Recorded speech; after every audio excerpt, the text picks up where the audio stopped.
ஒரு உயிர் இழந்த ஒரு குடும்பத்துக்கு பணம் கொடுத்தா செலவிச்சிருவாங்க. வேற எது பண்ணாலுமே அது செலவிச்சிரும். ஒரு உத்தியோகம்ன்றது அந்த குடும்பத்தை அடுத்த லெவல் கொண்டு போற விஷயம் வளர்ச்சிக்கு. அதுவும் அரசாங்க உத்தியோகம்ன்றது மேலும் இன்னும் ஒரு பெரிய ஒரு இது மாதிரி. தகுதி அடிப்படையிலான வேலை வாய்ப்புகள்ன்றத ரொம்ப கிளியரா மென்ஷன் பண்ணி கிளியரா கொடுத்துருக்காங்க. மனிதாபிமான அடிப்படையில் செய்ய வேண்டிய செயலை நீங்க எப்படி இவ்வளவு கேவலமா இவ்வளவு கீழ்த்தரமா விமர்சிக்கிறீங்க? தன்னை விமர்சித்து தன்னிடம் பெற்ற பணத்தை திருப்பி கொடுத்த பெண், உங்களுக்கும் வேலை இருக்கு, உங்க குடும்பத்துக்கும் நாங்க வேலை கொடுக்குறோம் வாங்கன்னும் போது அந்த அம்மா ஒரு நெகிழ்ச்சியான ஒரு இதற்கு போயிருப்பாங்க. எதிர்த்து பிரச்சாரம் பண்ண திருமாவளவன் போன்றவர்களை கூட்டணிக்குள்ள அரவணைச்சு அமைச்சர் பதவியும் கொடுத்தாங்க. தன்னை விமர்சித்தவங்களை கூட கண்டமேனிக்கு வாய்க்கு வந்ததெல்லாம் பேசினாங்களோ அவங்கெல்லாம் அமைச்சர்களாக கூட ஆக்கப்பட்டார்கள். இது ஒரு பெரிய எடுத்துக்காட்டு. நேயர்களுக்கு வணக்கம். இன்றைய கமெண்ட்ஸுக்கு என்ன பதில் நிகழ்ச்சியில் உங்கள் சிகே உங்களுடைய கேள்விகளுக்கு பதிலளிக்க உள்ளார். வாருங்கள் நிகழ்ச்சிக்குள் செல்லலாம். சார் வணக்கம். சார் வணக்கம் தேவா. சார், நம்ம நேயர்கள் பல கேள்விகள் உங்களுக்கு வச்சிருக்காங்க. அதுலயும் பாத்தீங்கன்னா குறிப்பா சிஎம் விஜய் 2026ன்றவர் நம்மளுடைய எல்லா வீடியோஸ்கிலையும் அவர் கமெண்ட் பண்ணுவார். நீங்களும் பார்த்துருப்பீங்க. ஒரு விஷயம் சொல்லியிருக்காரு. தமிழ்நாட்டில் எம்ஜிஆர் எப்படி மக்கள் மனதில் நீங்கா இடம் பிடித்தார், அதே மாதிரி இன்று தமிழ்நாட்டின் முதலமைச்சர் அண்ணன் விஜய் அவர்கள் மக்கள் மனதில் இடம் பிடித்திருக்கிறார். குறிப்பாக கரூர் மக்கள் மனதில், கரூரில் பாதிக்கப்பட்ட குடும்பங்களுக்கு அரசு வேலை வாய்ப்பு கொடுக்கப்பட்டது. அந்த ஒரு நிமிடமும் அந்த ஒரு குடும்பமும் கண் கலங்கியது. தலைவர் தளபதி அவர்களின் கண் கலங்கினார். இது ரொம்ப உருக்கமான பதிவா போட்டிருக்காரு. இது ஆக்சுவலா நம்ம நேற்று இந்த வீடியோல பேசியிருந்தோம். அதாவது ஒரு உயிர் இழந்த ஒரு குடும்பத்துக்கு பணம் கொடுத்தா, நம்ம அந்த தனுஷ் பட டைலாக் சொல்லியிருந்தோம். பணம் இருந்தால் பிடிங்குவாங்க, சொத்து இருந்தால் பிடிங்குவாங்க, ஆனால் படிப்பை பிடுங்க முடியாது. அந்த மாதிரி பணம் கொடுத்தா செலவிச்சிருவாங்க, வேற எது பண்ணாலுமே அது செலவிச்சிரும். ஒரு உத்தியோகம்ன்றது அந்த குடும்பத்தை அடுத்த லெவல் கொண்டு போகிற விஷயம் வளர்ச்சிக்கு. அதுவும் அரசாங்க உத்தியோகம்ன்றது மேலும் இன்னும் ஒரு பெரிய ஒரு இது மாதிரி. ஸோ அவங்க லைஃப் டைம் செட்டில்மெண்ட், அதாவது ரிட்டையர்மெண்ட்டுக்கு அப்புறமும் பென்ஷன்ஸு இதெல்லாம் இருக்கு. இதுலன்னா அவங்க ரொம்ப கிளியரா தகுதி அடிப்படையிலான வேலை வாய்ப்புகள்ன்றத ரொம்ப கிளியரா மென்ஷன் பண்ணி கிளியரா கொடுத்துருக்காங்க. ஆனா இதை பல விமர்சனங்கள் மக்களிடையே கொண்டு போறது, நெகட்டிவா கொண்டு போறது.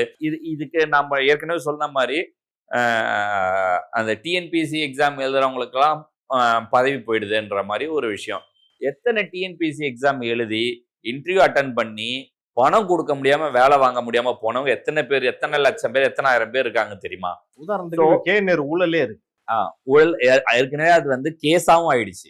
ஸோ இவ்வளவு லெவல்ல இருக்கிற இந்த இஷ்யூவை எப்படி இவங்க இவ்வளவு பெருசா ஒரு மனிதாபிமான அடிப்படையில் செய்ய வேண்டிய செயலை நீங்க எப்படி இவ்வளவு கேவலமா இவ்வளவு கீழ்த்தரமா விமர்சிக்கிறீங்க அப்படின்றதுதான் நம்மளுடைய கேள்வி. அதுக்கேற்ற மாதிரி நேற்று பல பேர் அதுக்கு சப்போர்ட் பண்ணியும் நம்ம கமெண்ட் பண்ணியும் நம்ம சொல்றது சரின்றத விஷயத்த எல்லாரும் பேசினாங்க. அது ரொம்ப சந்தோஷமா இருக்கு. இன்னொரு விஷயம் சார், அவங்க என்ன குரூப் ஒன்று பதவியா கொடுத்தாங்க. பாவம், ஏதோ இந்த உதவியாளர் பதவி கொடுத்ததுக்கே இவ்வளவு கேவலமா பேசிக்கிட்டு இருக்காங்க. இதுல சில அரசாங்க உத்தியோகங்கள் நேரடியாக அரசு நினைச்சா பண்ணலாம், அது சில இருக்கு. அந்த மாதிரியான விஷயங்கள்ல தான் இதை கொடுக்குறாங்க. அது இவங்களுக்கு எங்க குத்துது, இவங்களுக்கு எங்க சரி நான் கேட்கறேன். இப்போ அவங்களுக்கு ஒரு கோவில்ல கண்காணிப்பாளர் கொடுக்குறாரு சும்மா, இல்ல ஒரு மேற்பார்வையாளர் கிளீன் பண்ற மேற்பார்வையாளர் கொடுக்குறாங்கன்னு வச்சுக்கோங்க. அந்த வேலையை உனக்கு கொடுத்தா செஞ்சிருவியா?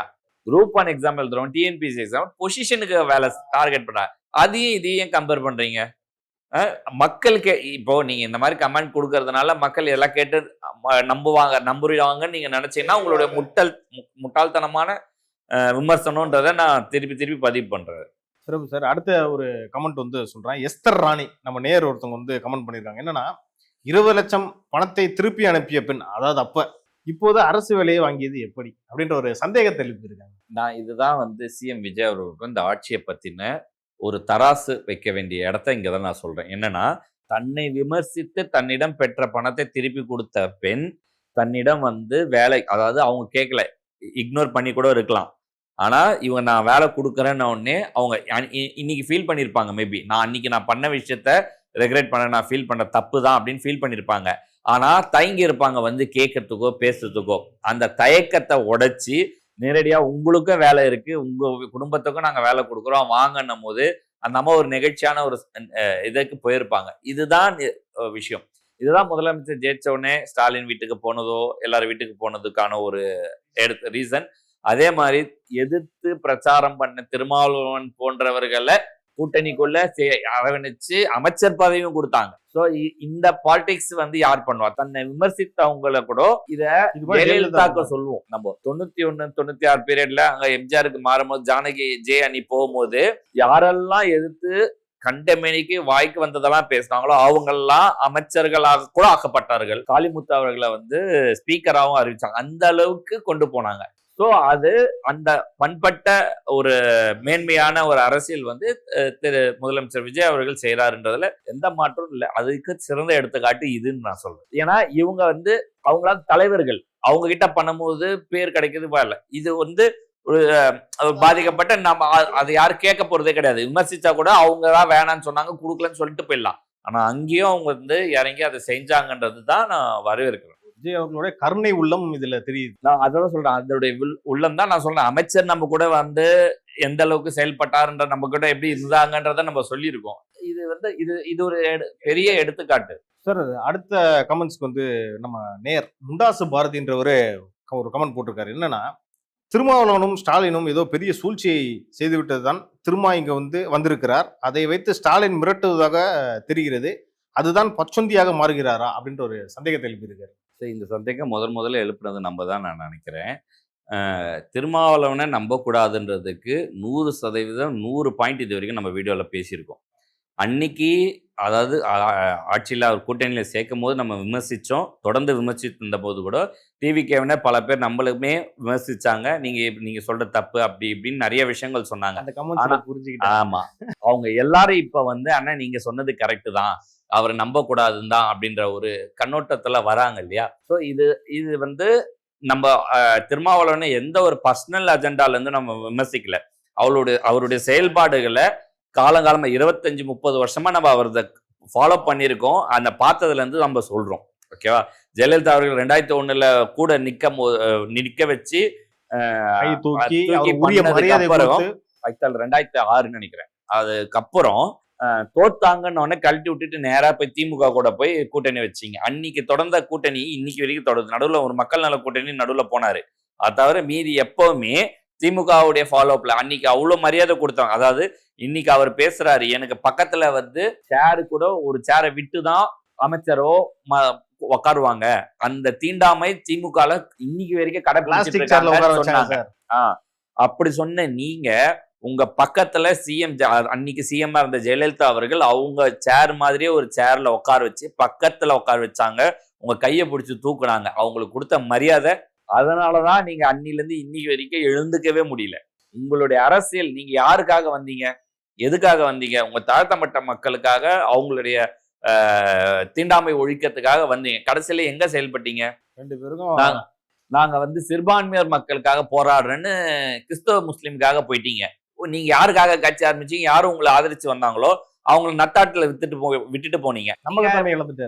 அதனாலதான் இன்னைக்கு அவங்க எல்லாமே தாவேக விஜய் பின்னாடி போனாங்க.